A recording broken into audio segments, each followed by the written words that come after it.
ವಿರಾಮದ ಬಳಿಕ ಮತ್ತೆ ಸ್ವಾಗತ. ಮಂಡ್ಯ ರಾಜಕಾರಣ ಯಾವಾಗಲೂ ಕೂಡ ಹಾಗೆ ಇಂಡಿಯಾದಲ್ಲೂ ಕೂಡ ಮಂಡ್ಯ ಸದ್ದಾಗತ್ತೆ.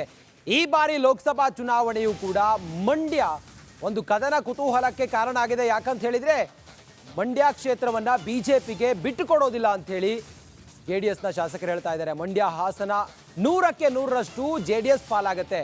ಮಂಡ್ಯದಲ್ಲಿ ಮಾಜಿ ಸಚಿವ CS ಪುಟ್ಟರಾಜು ಅವರು ಹೇಳಿಕೆಯನ್ನು ಕೊಟ್ಟಿದ್ದಾರೆ.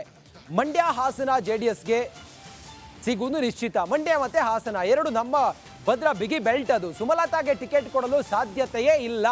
ಮಂಡ್ಯದಲ್ಲಿ CS ಪುಟ್ಟರಾಜು ಅವರು ಬಹಳ ಕ್ಲಿಯರ್ ಆಗಿ ಹೇಳಿದ್ದಾರೆ. ನೋಡಿ, ಅವ್ರು ಹೇಳಿರೋದು ಮಂಡ್ಯ ಕ್ಷೇತ್ರವನ್ನ ಯಾವುದೇ ಕಾರಣಕ್ಕೂ ನಾವು ಬಿಟ್ಕೊಡೋದಿಲ್ಲ ಅಂತೇಳಿ. ಹಾಗಾದ್ರೆ ಏನು ಹೇಳಿದ್ದಾರೆ CS ಪುಟ್ಟರಾಜು, ಬನ್ನಿ ನೋಡೋಣ.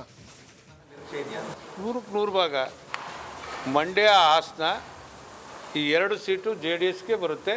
ಅದ್ರ ಮೇಲೆ 3, 4, 5, 6 ಬೇರೆಯವನ್ನ ಕೂತು ನಮ್ಮ ಪಕ್ಷದ ನಾಯಕರು BJP ನಾಯಕರು ತೀರ್ಮಾನ ಮಾಡ್ತಾರೆ. ಈ ಸಲ BJPಯವರಿಗೆ ಬಹುತೇಕ ಕೊಡ್ಲಿಕ್ಕೆ ಬರೋದಿಲ್ಲ ಅಂತಕ್ಕಂಥದ್ದು ನನ್ನ ಅಭಿಪ್ರಾಯ.